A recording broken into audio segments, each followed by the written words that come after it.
On today's show, the Capitals draw back-to-back games for only the second time all season.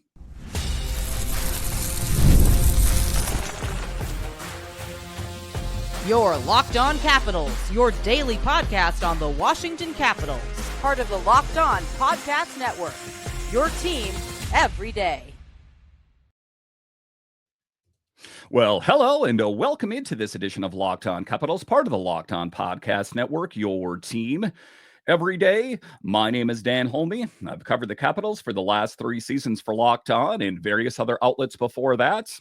I'm also the host of the weekly show called The Capitals Minutecast, available wherever you find your podcasts. Today's episode is brought to you by Built Rewards. Start earning points on rent you're already paying by going to joinbuilt.com/LockedOnNHL. So in this edition of Locked On Capitals, we talk about how the Capitals now drop 2 games in a row. And this is only the second time all season that they've dropped back-to-back games. What went wrong against the Blackhawks? I'll talk about that a little bit later. I'll talk about the strong start for the Capitals, that there was a lot of hope. PLD, Andrew Mangiapane, highlight reel goal. It stood to that the Capitals could have very well walked away from this game victorious. A little bit later, I'll talk about areas of improvement that the Capitals did get off to a strong start, but the wheel really started to wobble and, well, fell off in the third period. And then later, I'll talk about the conclusion and what the Capitals need to work on going forward. But just to get it going here, talking about the Caps dropping back-to-back games for only the second time all season. And I don't want to say a trap game. I hate using that term, but I think sometimes is the case. A little bit later, I'll talk about travel and other extenuating circumstances, I guess you could say, that may have led to the loss as well. But the Blackhawks, not a really great team, one of the worst in the NHL, and the Capitals found a way to lose this game. And one of the things that Spencer Carberry said is take a look at, guys, where we are in the standings, that we're on the top of the Metro, and that there are a lot of teams that want to take the Capitals down a peg or two, and that you are going to see the best of those teams. You saw that with Dallas. You saw that last night with the Blackhawks, that you are seeing the best of those teams. Listen, the Blackhawks are in transition. They have Connor Bedard, but they have an interim coach that, we don't know what that team's going to be like. But what we know so far is it wasn't a very good Blackhawks team. But a tough thing for the Capitals as they had that positive momentum going forward. Now, this was a game that did showcase some highs and lows. And at the end of the day, sometimes it's easier to just remember the lows, the things that went wrong. But the Capitals opened this game strong thanks to some fantastic plays from Pierre-Luc Dubois and Andrew Mangiapane. The Pierre-Luc Dubois goal in particular kind of just trickled in there, but it is good to see PLD getting rewarded for his efforts. Oftentimes this season, he is contributing. He's getting assists, but also a sound defensive, offensive player. So he deserves all the good things that he has got so far. But for him to finally find the back of the net, well, that was huge. Now, taking a look at PLD, us as Caps fans, we know what he means to this team. He's been on fire lately, got the scoring going early in the first period. That was the positive momentum that the Capitals really needed to seize on and just drive it forward. He outskated and seized a fumbled puck and found the back of the net past Arvid Soderblom. So that is just PLD being in the right place and also getting up in front of the net and just being able to tip it in. Again, it eked into the net. It wasn't a decisive goal, but a good goal. I hate to say that at the end of the day, but that's what it was. What a way to kick things off for the Capitals. The goal marked Dubois' 5th point in his last 6 games. Talk about a hot streak for him. So you take a look at PLD again inside Capital circles. We know what he means to this team. Some people still say, hey, he doesn't have a ton of goals. He has been absolutely huge for the Capitals this season. And then Andrew Mangiapane, I'm going to go ahead and say the prettiest, the best goal I've seen the Capitals score this season. Kind of a loop around in front of the net, get the netminder out of position, shoots the puck, finds the back of the net. Mangiapane was so excited he could not contain himself. John Carlson was there, and it's usually kind of the group thing where you put your arms around each other. He was just like, "Can you believe it?" And Nick Dowd skated up to him, and he was just beyond excited. And I felt that excitement. I'm like, did I just see that? That was one heck of a goal by Andrew Mangiapane. Again, as I record this now, the prettiest Capitals goal I have seen this season. He showed off his skills by taking that puck, like I said, coast to coast, executed a beautiful toe drag to get it past TJ Brody and slid it right past Soderblom. And at that point, the Capitals, it looked like they were going to run away with it. They had a 2-0 lead. That should have been enough. You had Logan Thompson in net. You had this team that had played sound defensively. At that point, all they really had to do was hold on to the lead. But if you take a look at it, just like a lot of different things out there, it's being able to maintain that momentum. And that is where the Capitals struggled. But taking a look at it, things did turn quickly. We can't ignore the fact that the Caps were a bit fatigued going into this game, having played just 24 hours earlier. But you take a look at it, they were talking about in the broadcast about travel as well, is that generally after the Dallas game, they would have left that night so they could have, been restful in the hotel in Chicago and been able to practice in the morning and do their routine where they get their naps in and all that kind of thing. But I think that there was a certain amount of fatigue that was definitely evident for the Capitals in this game. Just again, the people are creatures of habit, and I think it was apparent that they were fatigued and they struggled with that. But plus, they faced those travel issues, like I said, as the game progressed, especially in the second period, the Capitals started to struggle. Ultimately, what happened is they lost momentum. I think to a certain extent, they were already envisioning the flight back home and resting in their beds at night. And I think that they underestimated the pushback from that Blackhawks team. But there's too many turnovers, errors plagued the team, and they found themselves outshot 9-6. So a tough thing for the Capitals as they struggled in this game. And ultimately, I'm not going to read too much into it. I don't want to go down a negative rabbit hole and think to myself, wow, this team is just flailing now. Listen, there have been blips on the radar, and there's so few losses that you can almost recount all of them. San Jose, the New Jersey game, these different kind of games, that there's not a lot of losses. So it's almost hard as a Capitals fan to be able to even talk about losses because they have not been very commonplace with this team, however. But now you talk about it, too many turnovers and errors plagued their play, and they found themselves outshot, like I said, 9-6. It's clear that they need to tighten up their game in the middle frame if they want to compete consistently. And that's some of the things that we talk about, is playing a full 60-minute game. The Capitals did not do that, and ultimately what they're going to have to do if they want to continue to do great things going forward.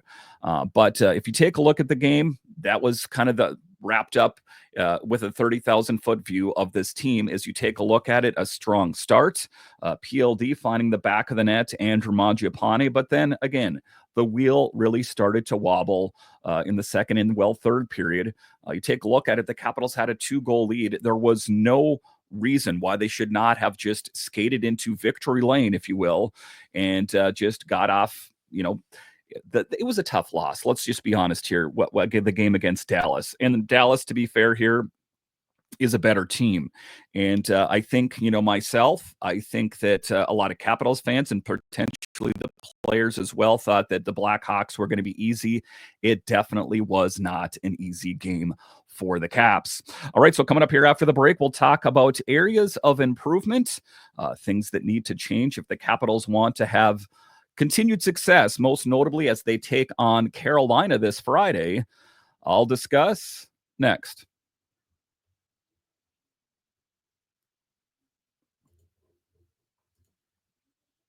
The World Series, Super Bowl, the Olympics, the world's top athletes get to play these top level sporting events thanks to one thing: teamwork. And teamwork can also protect your financial legacy and your family's future.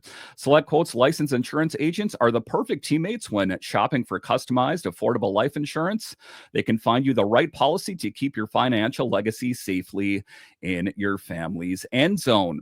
Select Quote is one of America's leading insurance brokers with nearly 40 years of experience, helping over 2 million customers find over $700 billion in coverage since 1985. Other life insurance brokers offer impersonal one-size-fits-all policies that may cost you more and cover you less, while Select Quote's licensed insurance agents work for you to tailor a life insurance policy for your individual needs in as little as 15 minutes. You invest so much time to take care of yourself and be the healthiest, best version of you. Select Quote's exclusive policies can reward that effort. Get the right life insurance for you for less at selectquote.com/lockedonnhl. Go to selectquote.com/lockedonnhl to get started. That's selectquote.com/lockedonnhl. Today's episode is sponsored by Built Rewards, and if you're a renter, listen up. This is a total game changer. Thanks to Built, you can now earn points on rent payments just like you do with groceries or travel. Paying rent now comes with serious perks, and it's completely free to join. Earn valuable Built points on your rent and everything on spending at no extra cost. Redeem points towards flights, hotel stays, and even future rent payments. With over 500 airlines and 700,000 hotels in their program, the possibilities are endless. Access unique experiences that exclusive to Built members. Now, isn't that a good thing? I pay rent. Do you guys pay rent? Imagine getting points for paying rent on something you're going to do anyway. So start earning points on rent you're already paying by going to joinbuilt.com/lockedonnhl. That's joinbuilt.com/lockedonnhl. Make sure to use our link so they know we sent you. Don't wait. Start earning rewards today.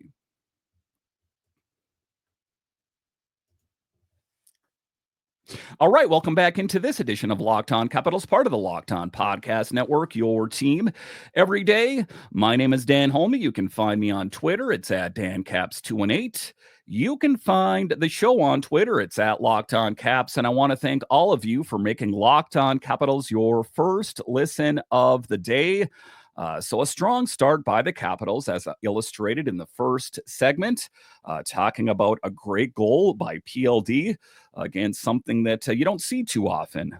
He does assist. He's a good defensive, offensive player, but he hasn't found the back of the net a whole lot. That was good to see him rewarded. And again, that highlight reel goal by Andrew Mangiapane. But that was the good. Let's talk about areas of improvement.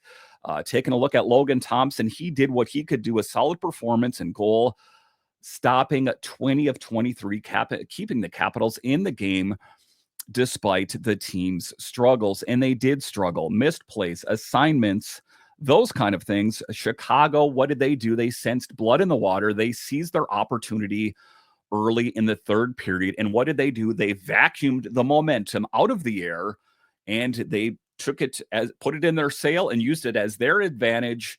And the Blackhawks really kind of ran away with it. Now, just 51 seconds in, during a power play for the Caps, a miscommunication led to a shorthanded breakaway for Mekiev, who wasn't going to miss that chance, and he didn't.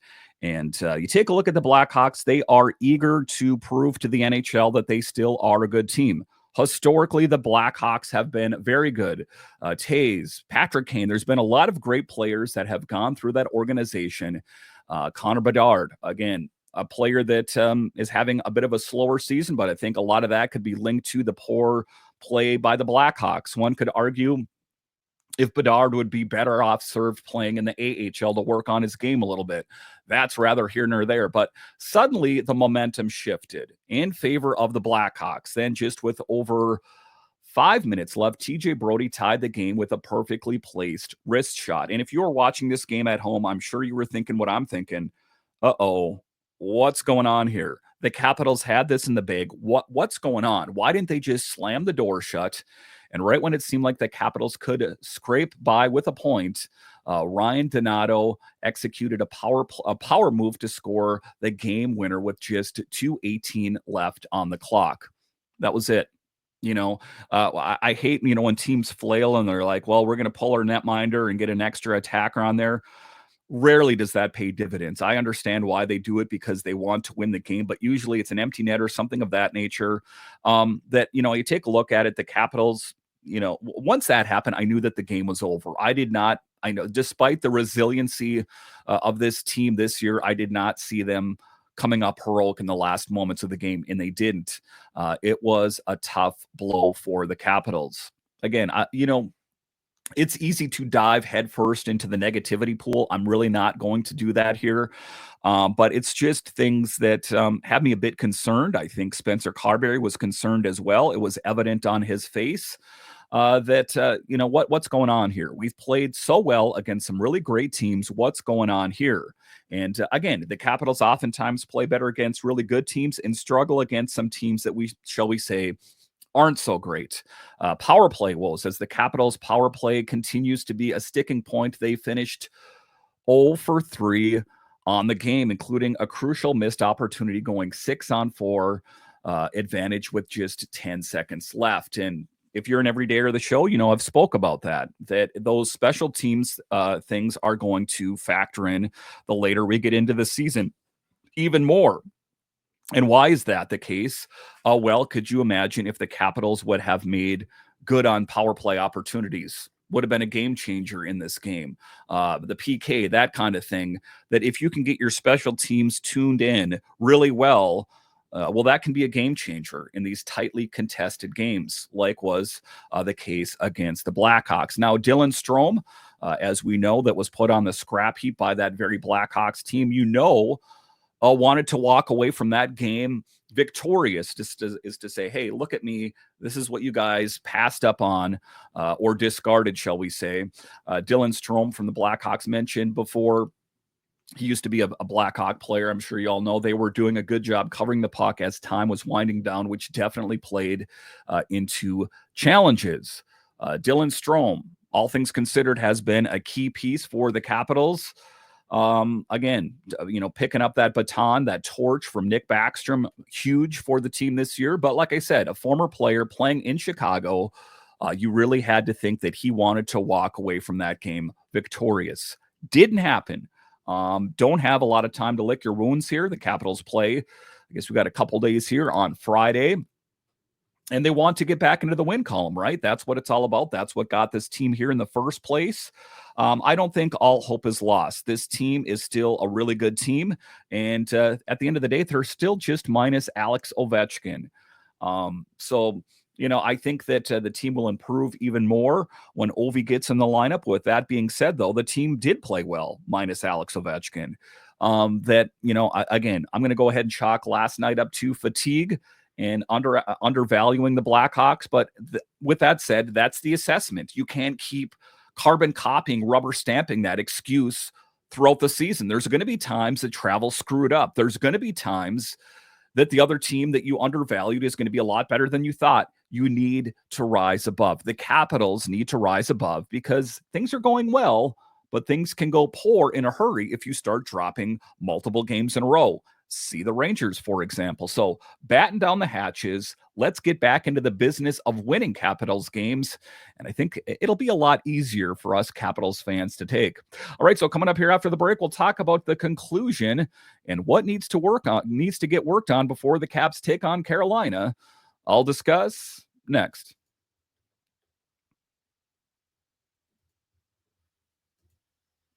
Today's episode is sponsored by Prize Picks. If you love sports, you're going to love Prize Picks, the best place to turn your sports knowledge into real money, whether it's hockey, football, or any of your favorite sports. Prize Picks makes it easy to get in on the action. You can now win up to 1,000 times your money on Prize Picks. Plus, this holiday season, they're giving away $30+ million in rewards during Pickmas and offering 2 free picks in December. And when your picks hit, Prize Picks makes it easy to cash out You can get your money in as little as 15 minutes. This week on Prize Picks, I'm eyeing the hockey board, looking for Dylan Strome for more than 4 shots on goal and Tom Wilson for more than 1 assist. It's so simple to make my picks and have fun with friends while potentially cashing out fast. Now, download the app today and use code LOCKEDONNHL to get $50 instantly after you play your first $5 lineup. That's right, $50 instantly. Prize Picks. Run your game. All right, welcome back into this edition of Locked On Capitals, part of the Locked On Podcast Network. It is your team every day. So, conclusion. Let's wrap on this here. What do we need to glean from this is, well, for one, don't undervalue your opponent. The Blackhawks, there's no hope of that team doing anything this year. Maybe a good assessment season, right? To see that, hey, what kind of steps forward can Connor Bedard take? What players do we want on this roster going forward? But so that team that had little to play for other than assessment, shall we say, took it to the Capitals. And ultimately, what needs to change before they take on a team like Carolina that is still in the hunt? Carolina is not out of it by any stretch of the imagination, down a couple pegs in the standings, but all things considered, has a lot of raw potential to truly take them to great things. Now, if the Capitals struggled against the Blackhawks, it is not going to be any easier against Carolina. And, like I said, oftentimes the Capitals play better against better opponents. But, you saw what happened against Dallas. Dallas is actually a pretty good team this year as well. They really need to figure things out before things go awry. We're not to that point. I'm not pushing the panic button here, Capitals fans. Don't walk away from this podcast feeling that. I'm like, it's just a bit disconcerting, shall I say, back-to-back losses, especially the one against the Blackhawks. So as we look back at this game, it highlights some of the ongoing struggles for this team. Discipline, execution, and inconsistent power play. They need to make the most of gifted opportunities, i.e. the power play. There are lessons to be learned here, and we know this team is capable of bouncing back. Take a look at the standings. At one point, the best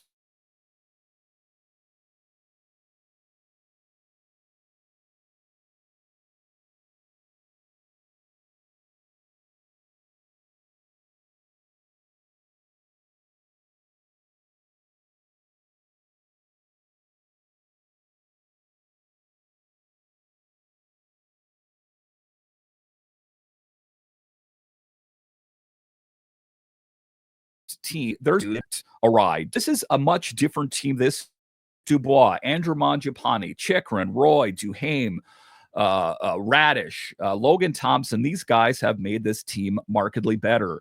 Not to mention Tom Wilson, Connor McMichael, players that have really elevated their game. That the players, the coaches, they have what it takes to make this team win. It's just about execution.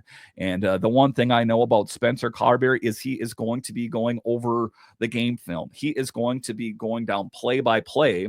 Even in the game, you saw Pierre-Luc Dubois, after each shift, he had that tablet out, reviewing it and shaking his head like he holds himself accountable, that the players are there. They want to win games. That's why you saw the emotions boil over. That is why you saw John Carlson. That is why you saw Tom Wilson get punched square in the aquarium.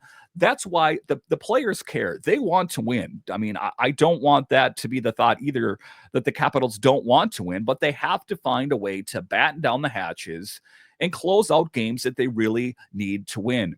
There's no reason that the Capitals should not have walked away from the game in Chicago victorious. A 2-goal lead. And that when you sense things going wrong, that you need to tighten up mentally and you need to not let your emotions boil over. I get that. It's easier said than done when I'm recording this and when I'm watching this at home and I'm not on the ice. I don't have the skates on. I'm not vested in the game as much as the players are, of course. But the players there are experienced players. There's not a lot of rookies on the team. Connor McMichael has been on this team a long time, that there's not a lot of excuses. Miroshnichenko is the young guy on the team, and he has been playing admirably. That the leadership core, even minus Alex Ovechkin, is there to do truly great things. Let's not let this lead into a multi-game losing streak. Let's not drop 4 or 5 and dip in the standings. The Capitals fought hard to get where they're at right now. Let's keep rolling with that positivity and turn this around. Again, I'm not going to do that. I'm not going to dive into the negativity pool. I'm acknowledging it. I'm ready to brush the shoulders off. I'm ready to take a look at the next opponent, the Carolina Hurricanes, which, like I said, are a pretty good team, all things considered. Really need to value what that team has. We know the Capitals have struggled against Carolina in the past, and let's just get back into the winning brand of hockey that the Capitals have shown all season. All right, once again, I want to thank you for joining me on this edition of Locked On Capitals and making it your first listen of the day. For your second listen, check out Locked On NHL. They have you covered 5 days a week on Locked On NHL, available on your podcatcher of choice and, of course, on YouTube. All right, once again, I want to thank you for joining me on this edition of Locked On Capitals, part of the Locked On Podcast Network, your team every day. My name is Dan Holme, and I'll talk to you again next time.